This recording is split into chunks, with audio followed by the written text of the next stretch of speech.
checking the microphones to make certain that sound is okay? Good? Yes? Perfect. Okay. Thank you, Ray Moran. I'm with MG Valuation. I also happen to be on the board of the International Institute of Business Valuers. And my first exposure to Asia was really when I moved to China for my company, the former American Appraisal, in 2001.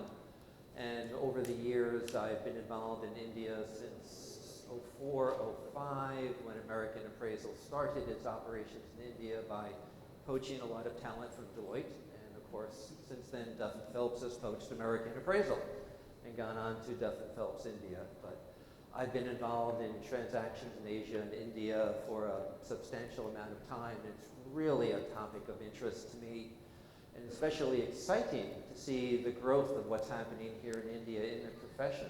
It's really quite astonishing and I think quite promising. In the US, because of my activities with my company, we're involved in 15 different countries helping our clients, and I get asked quite a bit about what's happening in India. In fact, I was at a conference this last Monday in Atlanta where I was asked to talk about working with Indian business valuation firms, so I did. And it was very well received. There's a huge amount of interest in what is happening in India, especially as you're now going through the registered valuer process and the profession is being organized.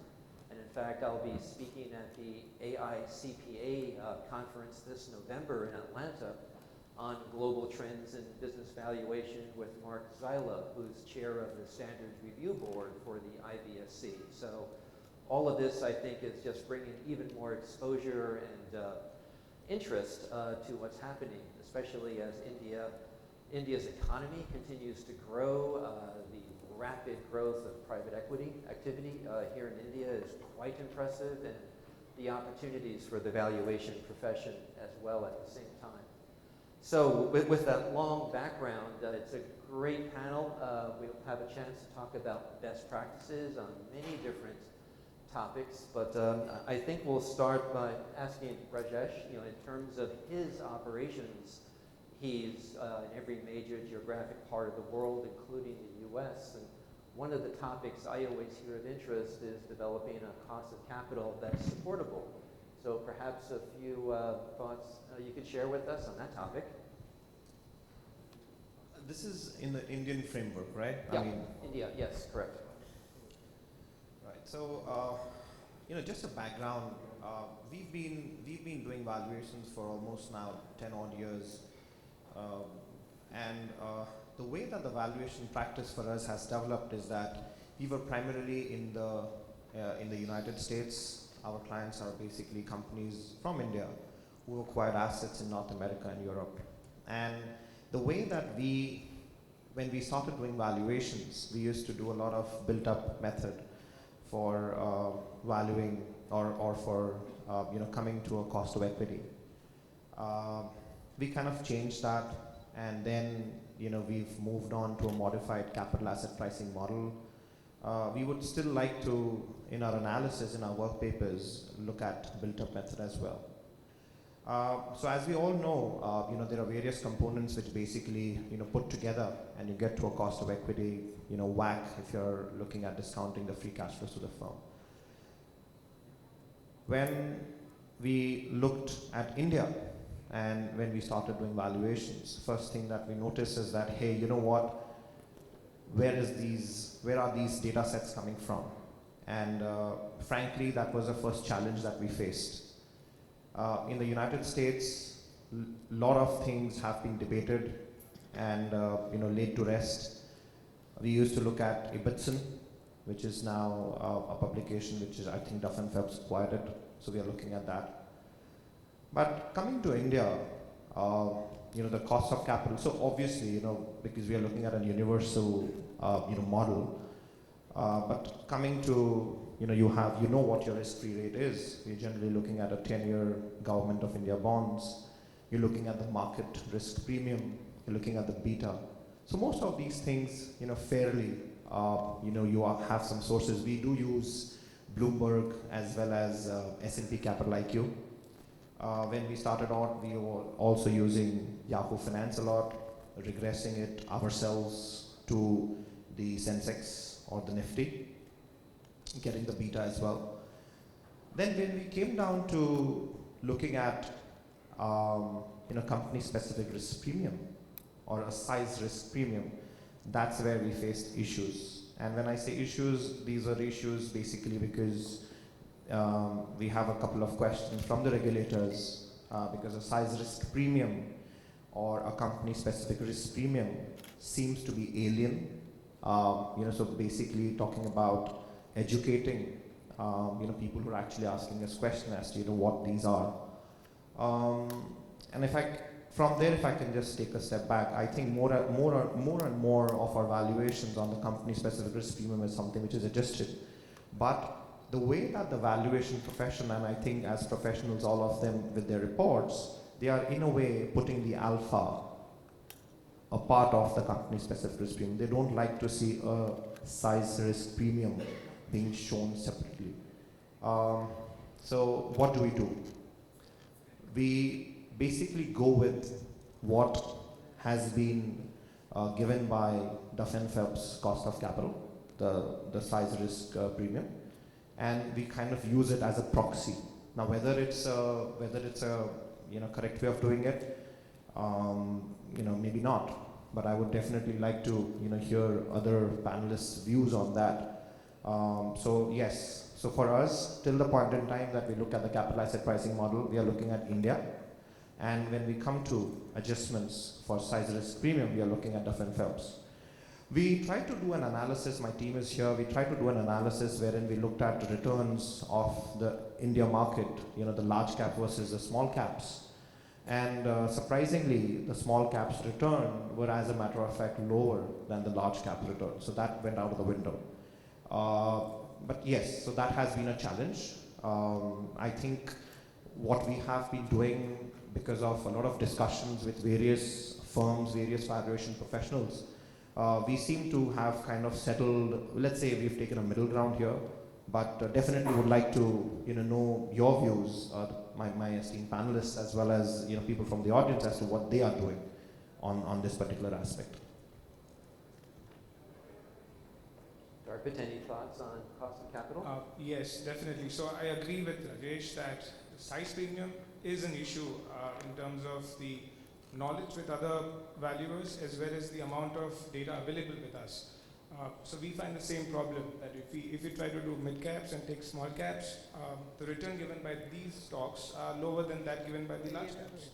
So does it mean that they are less risky or they give lower return, or does the investor looks for a lower return in terms of a small companies? I mean, logically the answer is no. I mean, if you see the global practice, there is a definitely established rules and empirical evidence which says that there is a size premium that should be allocated towards these small companies. So right now, again, we are taking the same practice. We are keeping global comparison, or global empirical evidence as a benchmark, and try to take similar size premium. However, there are various analyses available where you will see the exits given to small companies and the way they've grown. The IRR to the shareholders is quite high. And probably for some industries, especially the one which has been now quite matured, like the banks, the insurance, or those which are quite in public domain, you will be able to establish those benchmarks. Second probable issue that I see in all the valuation will be the projection risk.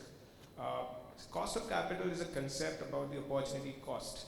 And discounting factor is not only the opportunity cost, but also assess the riskiness in the projections. So it's important to just, when we do a DCF valuation, it's important to even understand the riskiness involved in the projections and accordingly add those specific projection risk in order to give your opinion that how risky is the projections. And probably the third area where I would say is important to see a cost of capital or discounting factor is to see from whose point of view are you valuing it. Suppose usually the DCF is prepared, the projections are prepared from a controller's point of view. And it's important that if you're valuing from a non-controlling stake, it's important to give an additional premium additional risk premium for lack of marketability, which should be established in form of a cost of capital. So these are the three broad issues that we come across. Any further thoughts on cost of capital from the panel? Sure, I agree with my friends here and wanted to share a few more things. You know, as we discussed in the earlier panel that India is going through an inflection point where the gates are open and, you know, the world is looking at India from a global standard perspective. There has been a disparity in calculation of, or valuation of firms for different purposes. But of late, in fact, the government is becoming very serious on this heavily, so that a lot of foreign investors have been investing in India with obviously an ROI expectations. Subject to the taxation laws in India, valuation plays a very critical role. So somewhere or the other, India has to be on a global map where the practices are standardized, the valuation principles are regulated to some extent, so that people are knowledgeable and capable who are doing this valuation practices and follow a standard valuation regime which is globally recognized standard practices somewhere or the other. So there is a bridge to it.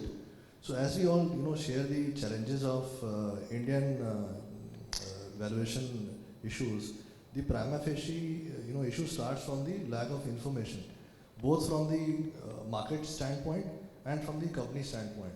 So as a valuer, you have to be a platform between the both. So if a company belongs to a certain sector, you have to understand the company's forecast, which is very limited in-house capabilities of companies, which have the right mindset and the skill set to frame those forecasts. And that is why we all face the challenges of fine-tuning those forecasts, going back to the management, investing so much of our time and energy in fine-tuning those so-called management-adopted financial statements, which still have a lot of room for improvement with respect to the sector. Number two, market challenges are again immense of lack of information, unlike the developed markets of US and Europe, where a lot of information is available otherwise to either public domain, which in India is not. So again, the challenge comes here to how to substantiate the premiums or the risk for the kind of investment which is coming in. For example, if you take a bond or a government debt, a banker would add a spread to it for the necessary risk that he wants to take or minimize the quantum. Same story goes with the equity side also. For equity side, we need to all justify the risk involved. And in India, a lot of people are even not aware of those risks in the equity side. And as Rajesh and Darshan mentioned, that awareness not only with the regulators but also with the corporates are not there. That why we are doing it, they have to first appreciate that what goes through the scope of valuation, which is very important as a client valuer relationship. That is the starting point of our whole scope of work. So one needs to understand the tough methodologies and the information bottleneck that we all have to go through as an Indian valuer, and which is far more, I think, comprehensive or challenging if you do otherwise than in India. So the derivation of basic cost of capital, it's a very subjective in India, and one has to dependent upon not only one or two methodologies, but whatever is available as from Duff and Phelps or from Indian diaspora, from capital markets, from comparable databases. We need to do some kind of a consensus and a backup, so that all the ends meet to some point where that would be a right reference point for our justification and also for the right valuation derivation. So as of date, I think these are the practices, but hopefully the way we are going forward, the more and more databases would build up, the information flow would become more perfect and clear for all of us to do a lot of perfect and accurate valuations in times to come.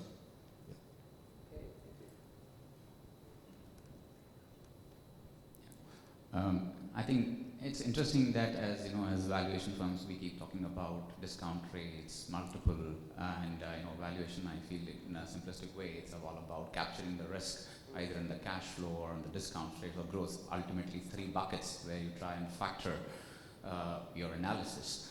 At times, I feel, given my experience of 12 years in doing different kind of valuations globally in India, I guess as valuation experts, we fall in love with our own valuation models and our own our methodologies.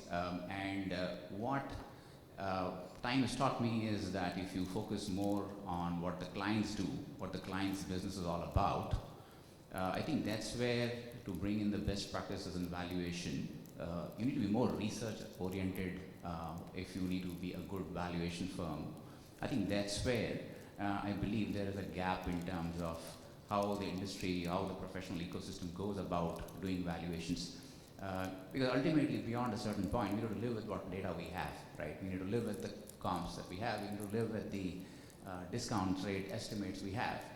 But I think what drives the valuation is how you are able to build the credibility in the cash flow of the business. And I think that's where it's also becomes important to bring the client on board. What challenges I face when I do these assignments is first to bring the client on board as to what this valuation is all about, why you're doing this, and how we're going to go about it. And it's a little interactive process, especially when we work with businesses which are into high growth sectors, and there are a lot of valuation work that's coming from hockey stick growth companies, startups, those where the revenue model is evolving, it's a very blue sky scenario forecast. I mean, how do you deal with that?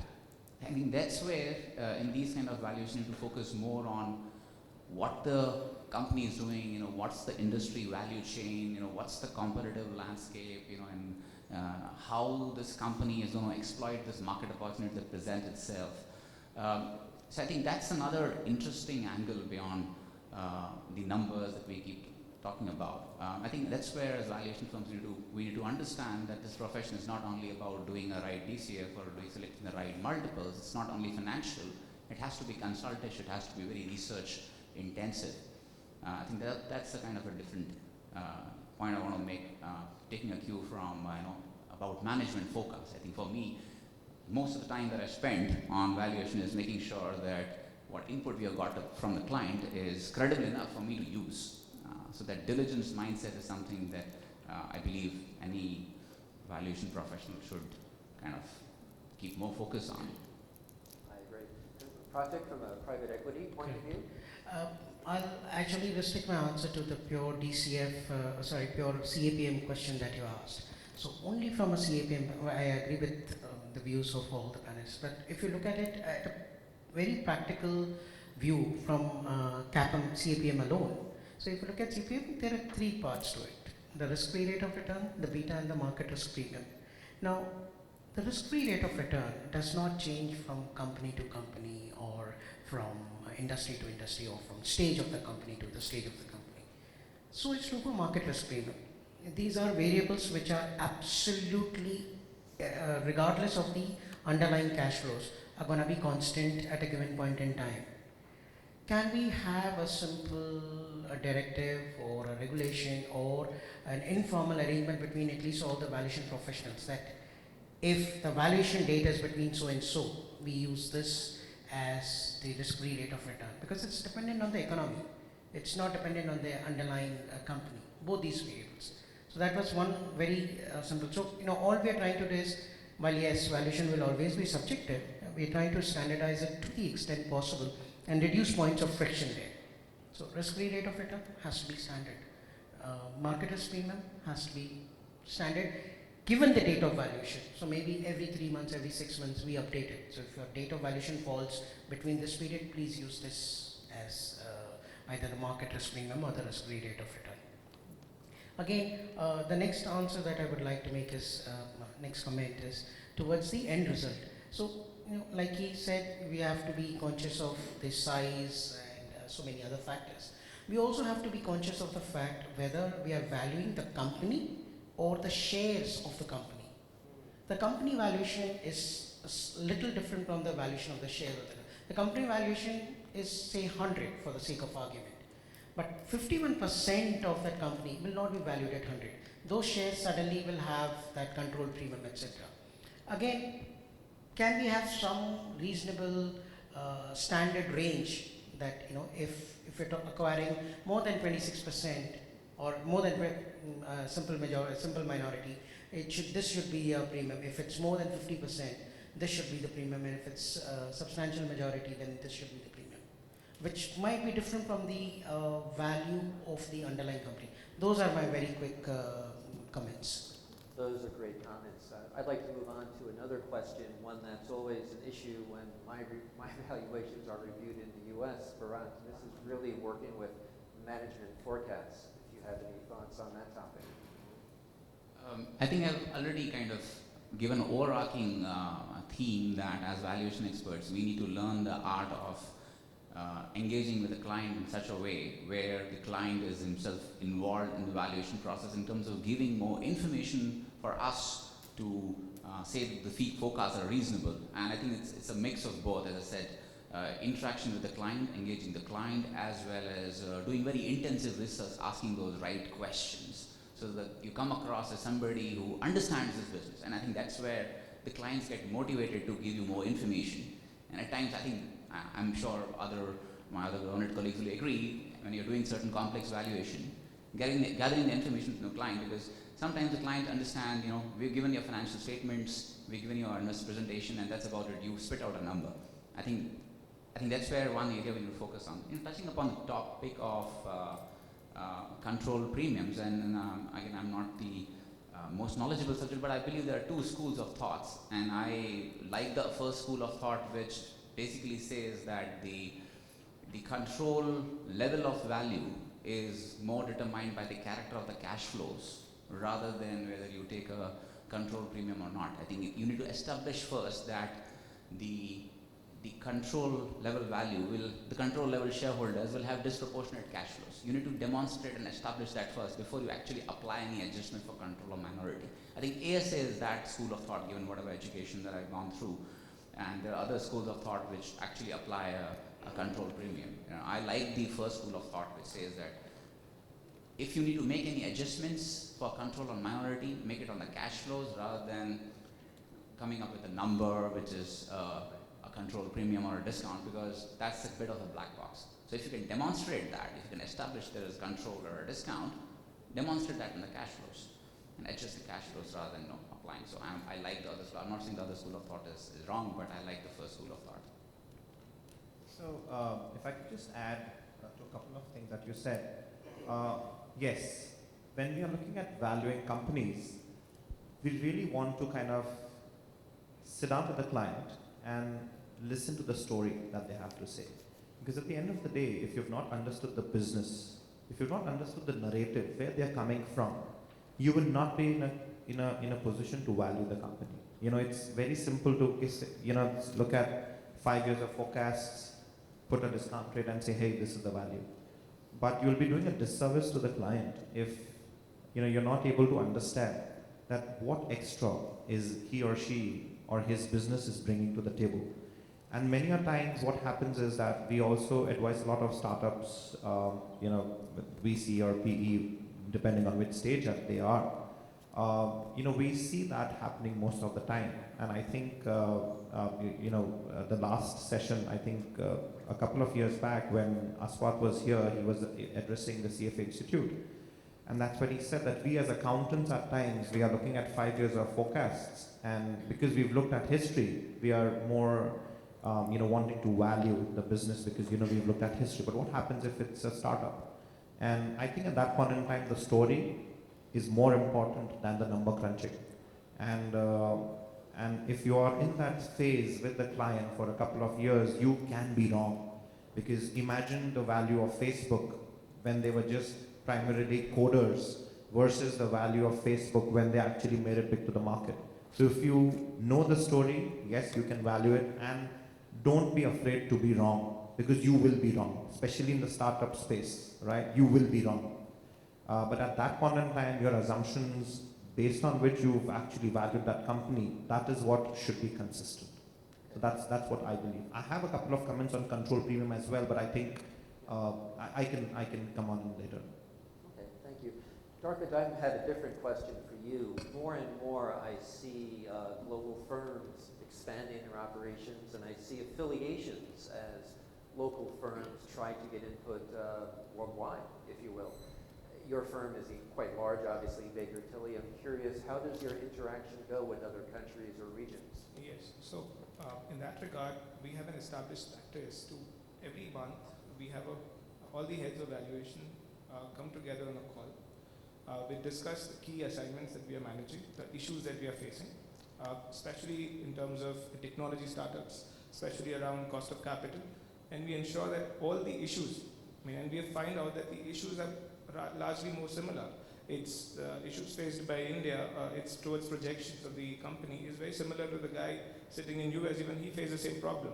So, we do get that same problem, and the way it helps us by sharing interesting insights about each industry, each outlook on the country, it helps us to come out in a more formidable way. What is a standard practice, a global practice, and it really helps. So discussing with the global counterparts really adds value. Excellent, thank you. Guy, I had a different question for you. We were talking in the first session about the registered valuer organizations. Now, some have been formed, many are in the process still. I believe there are 4 or 5 now mentioned on the IIBV website. You have joined one, so I'm fascinated. What was your criteria deciding which one to join, and how do you think they compare? Let me go back one step in creation of the RVO's framework. In India, the regulation is just begun. As we all speak, if you see on an insurance parameter, how an insurance regulator is there in India at the top. And then comes the insurance companies, which are many, to impart knowledge, to impart the products to various beneficiaries as, insurers. Same is coming the way for valuation also. The regulator here is IBBI. Then the intermediate bodies are RVOs, and then comes the valuer. So India requires those 3-step process now, because of which the whole profession is getting modified, and this inflection points can come in the field, and which is important. Why? Because RVO has become a nodal agency to educate, empower, and regulate all these valuation principles and processes. So there would be a reporting format in times to come for every valuer, whatever he has done in the say 6 months. He needs to submit that to his RVO, that what all things have been done, and in case of an inquiry or some questions, the necessary action would be taken with certain valuers. Coming back to your point, why and how one has to choose an RVO is dependent upon multiple factors. One is, what is your core area of asset class practice, and whom do you look up to for that practice? For example, as a CA, you look up to an Institute of Chartered Accountants as a prime body, and if that becomes an RVO or comes as an RVO, one has to look up to it. But for the other asset classes like land and building, other plant and machinery, and other technical assets, you may go to separate RVOs. But there are various RVOs coming for all the asset classes in India. And one has to go beyond that to see that what are the people behind it, what is the capability of those teams, where have been they active before. So all these factors have become very critical to know and understand. And being a full service valuation firm, we have joined hands with one of the RVOs by the name of Novo RVO, which is a new RVO come up as a branch out of Institution of Valuers in India, which have geared up for a lot of educational courses and dissemination of information in this principles pan-India. So I think which is required also, because empowering people to come back onto the floor, which is from the IBBA standpoint is very relevant, because the cases coming in on insolvencies are very tricky. As we all speak about the cost of capital and information lag, I think if a company which is already is already dead and NPA asset comes to you with not any information, it becomes challenging for you to go and honor that. And I think the rules will change the game and add a lot of value to a valuer's sign also. I think as along there are a lot of malpractices going on. Somebody who's not a registered valuer for different asset class is issuing for the other asset class also. So there are a lot of things are going on as we speak, which will stop eventually, and it will add a lot of credibility to the profession. Yeah. Okay, thank you. Pratik, I'm going to take advantage of the broad topic I have, best practices, and ask you a private equity question. Knowing of the rapid growth in PE here in India, I'm curious how that's affecting your business. Are you seeing things differently, more activity, different issues? How are you working with all of that? So clearly, yes, these are exciting times to be in this profession. India is one of the fastest growing economies in the world.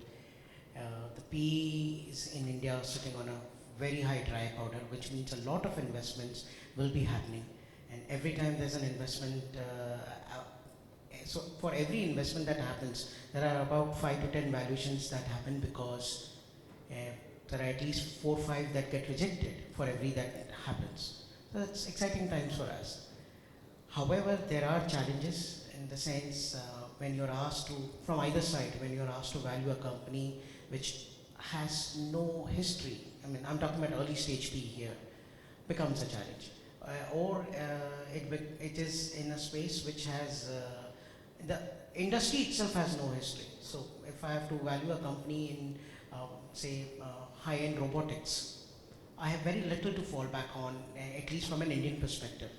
Yes, I'll probably have to go to the US, find out how any company of this kind, this size, back then, how did that industry grow? What are the various things that that potential company did there? Can I draw a similarity and expect this company to follow the same path? So that's challenge, but that is how we try and solve it. Perfect, thank you. I think we have just a few minutes for 1 or 2 questions from the audience. If there's any questions for the panel?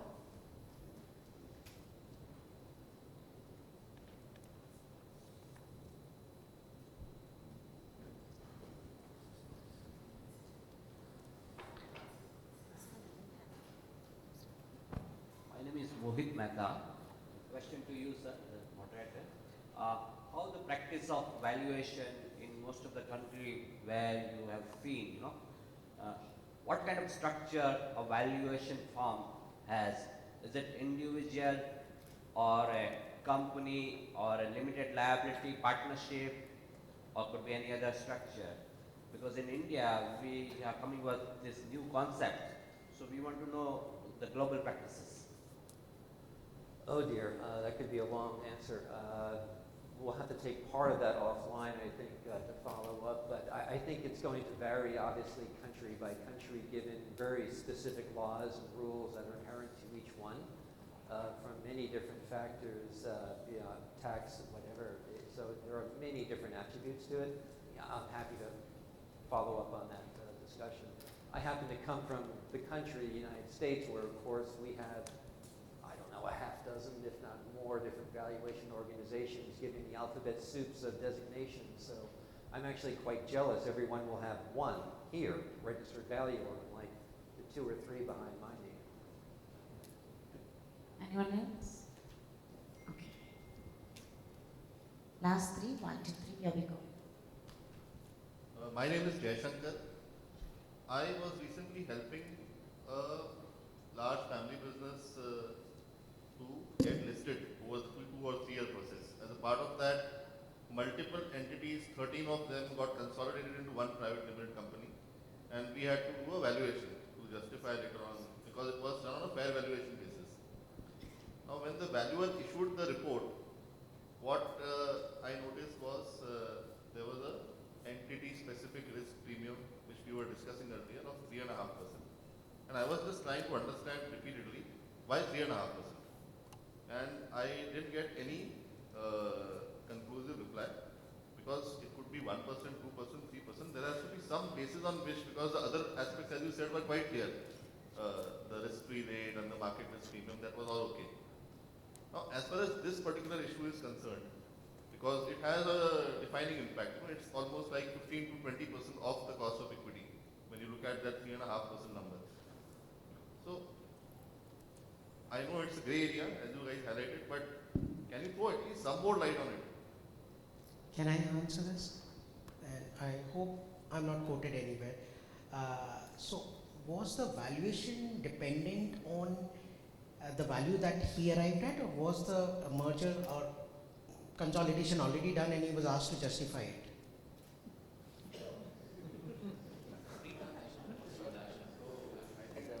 Again, if I have to be honest enough, the consolidation was planned on a particular date.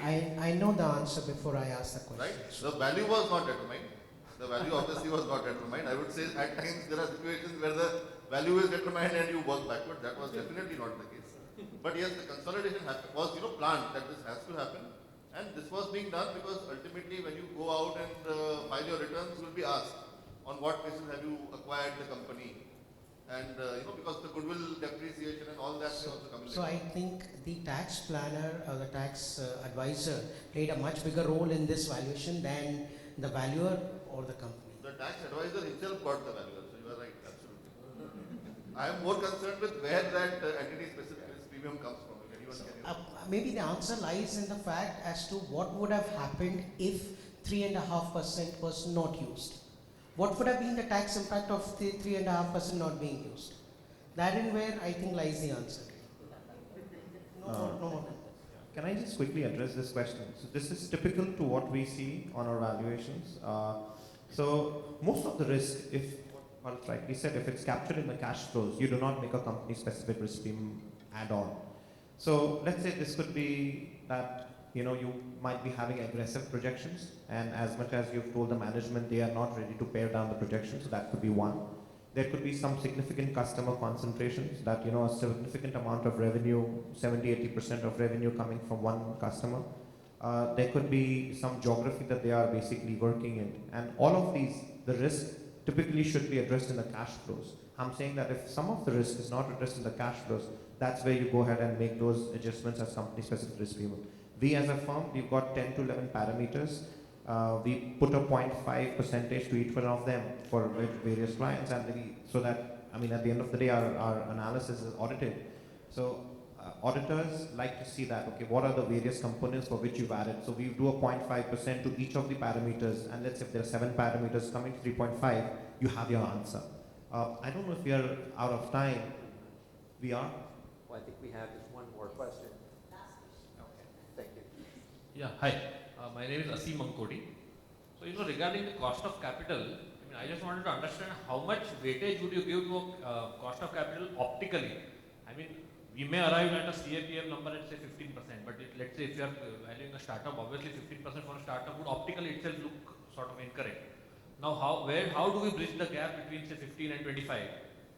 Because there may not be any known parameters to sort of justify to any authority as to what is that 10% for.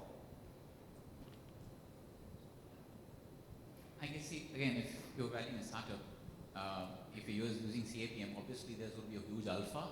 You're right. While he said that you're using a CSRP, there has to be some method to the madness. You document what you feel about, what are those additional risks. You talk about those additional risks and you try and make a best effort for quantifying them. So that's one way to do it, but in case of a startup, you would rather look into venture capital expected rate of returns for that business, for that stage, rather than actually looking at the CAPM itself. For I believe we do value a lot of startups. If it's a hockey stick growth company, and no matter how best I have done to understand the business and rationalize the forecast, it's very speculative. There are certain milestones that the business needs to achieve, and there's no way of figuring out how the business will achieve those milestones from the customer attraction, how the customer will receive, because you're working in disruptive business models.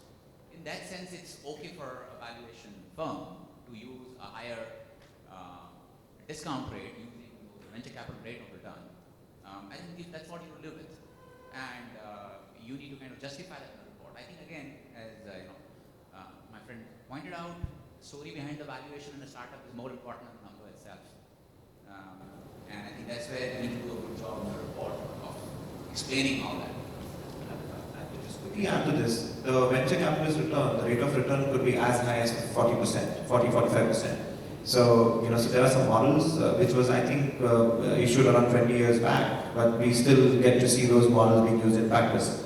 So it basically breaks down the various return expectation based on what stage you are in. And you'd not be surprised, I would not be surprised to look at a return of around 40%.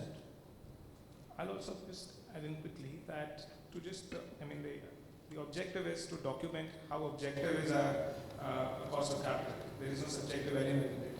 In order to prove it, what we can do is, what we usually do is that for a startup, we may not have a benchmark in India But a similar industry in US or in a more developed market will have many exits happening at a various point of time.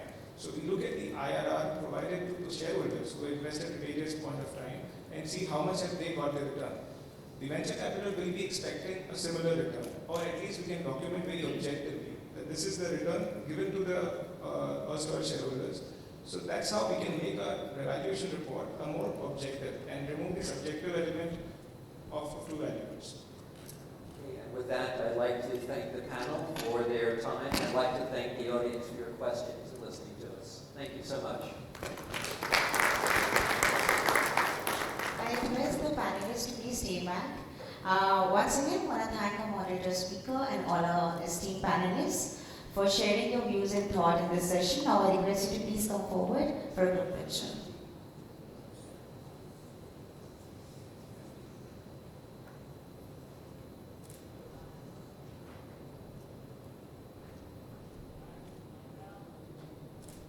Thank you so much.